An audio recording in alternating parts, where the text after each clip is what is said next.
Sarah. Tony, you and other key officials in the administration say diplomacy is being used to resolve the North Korean missile crisis issues. Yeah. Would you be more specific? No. No, I mean, well, in terms of, if you want me to be specific, you had the premier of China calling yesterday for the North Koreans not to launch a missile. We have had Japanese officials say the same thing. We've had contacts from South Korea. The other parties to the six-party talks have made it clear that the North Koreans ought not to do this. We've been using diplomacy through our partners and friends to try to persuade North Korea to come back to the six-party talks. I mean, it's really no different than what I've been saying every day here. So we have been pursuing diplomacy continuously. It was one of the topics that arose today in the conversations between Prime Minister Koizumi and the President. So there is an ongoing effort on the part of the President and also his designees, including Ambassador Schieffer, including Secretary Rice and others. So a lot of people have been active in trying to get the North Koreans to come back so that once again they can join the community of nations and move forward on other parallel tracks as laid out in last year's September 19th agreement. Lester. Tony, a two-part question. First, in Israel, WorldNet Daily reports that leaders of the 1,200-member Rabbinical Congress for Peace have called on President Bush to refuse to support Prime Minister Olmert's plans to evacuate most of Judea and Samaria. And my question, how has the President responded to this? Believe it or not, I don't think he's seen fit to respond directly to that particular political statement. Reuters reports that while the Pentagon no longer deems homosexuality a mental disorder, this reversal has no impact on U.S. policy prohibiting openly gay people from serving in the military. And my question, does this also accurately report the position of the Commander-in-Chief or not?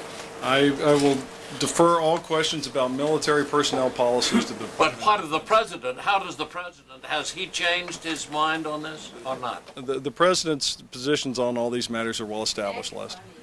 It is reported that the North Korean Human Rights Special Envoy Jay Lepkowitz is to visit Kaesong Industrial Park inside North Korea next month. Can you verify that report, and what is the purpose of his visit? No, I can't, and I don't know. Cheryl. Tony, on North Korea, the president came today to talk about cooperation with the Japanese on missile defense technology. Does he have something specific in mind No, as we announced earlier, there has been, I believe, and I'll have to go back, Cheryl, but there had been an announced, what was this, the Trident Threes? Is that's something? I know that there's been some discussion. Rather than Anything beyond that, and also. I was not in the restricted meeting, so I don't know anything specifically that would have been discussed. I'll try to find out. He was trying to send a message to the North Koreans. Well, he was sending. The message was that you cannot leave Japan unprotected, and Japan does not intend to remain unprotected. On Iran, Iran is now saying that they're going to not have a response to the offer until August. The G8 wants a response July 5th. What happens if they do not respond by July 5th? Will steps be taken, or will you just wait until August? At this point, the ministers at the G8 made it clear today that they expect to receive a reply through Ali Larijani to Ambassador Solana on the 5th of July when they meet. That has been described as the appropriate forum for providing an answer, and they expect to get a proper answer through those channels on that date. Richard.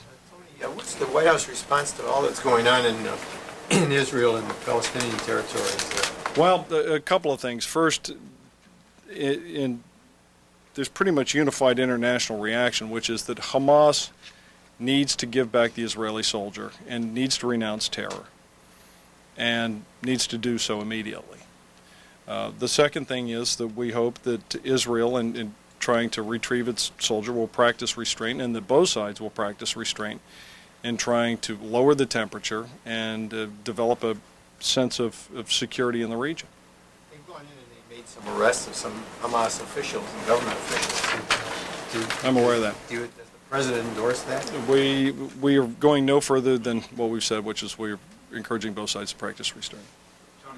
Follow, if I may, the president talked today about shared values and democracy in the Middle East. Yeah. These were elected officials, regardless of what other countries think of them. 64 officials have been arrested, including cabinet members, members of parliament. Is this a day for the United States to stand up for democracy in the Middle East, or does Israel get a free pass? It's an argumentative question. I appreciate it, and I'm going no further than my prior statement. Tell us a little more about tomorrow's event and how it came to be, and any machinations to make it all happen? Well, you don't have to do a lot of machinations when you say the president wants to come to Graceland. All you have to do is get out of the way because everybody wants to be hospitable. Prime Minister Koizumi likes Elvis. He's made no secret of that, and so the president decided. Yeah, he even did by the way, everybody across the room heard you cackling today, Lester. That was some guffaw. That was terrific. I was very amused. I mean, he's a very amusing man. But as a matter of fact, the Prime Minister released a CD for charity of his favorite Elvis songs at one point. So, these two guys get along well. They like each other. They work closely together. In many ways, Prime Minister Koizumi has been an incredibly effective partner with the United States in working together on issues of security and trade and cooperation. And not only has their professional association been warm, but their personal association. The president likes him. This is a fun thing to do, and so they're doing it. Tony, the Memphis is under curfew. Does the president have any reservations about going there and taking up valuable police power at a time when the city is in a tense moment? Well, that's a good question, and I will give you an answer, but I don't have one now. I'm totally stumped. Thank you. Yeah. Okay, I'll tell you what. We'll bring it up here. Do you really need it on camera? Well, I wanted to know if you could share with us what the Prime Minister and the President discussed on the economic front. If beef came up, if they'll be having it for dinner. Well, the Prime Minister had it for dinner last night. The President said he had it. I don't know if they're going to have it tonight, but they both had it last night. That was the way the President opened the press conference today. And I'm also curious if they talked about the issue of Koizumi's visit to the Yusukuni Shrine. Not that I'm aware of. Okay, I'll tell you what. Let's deal with the rest of these off camera. We'll go ahead. Thank you.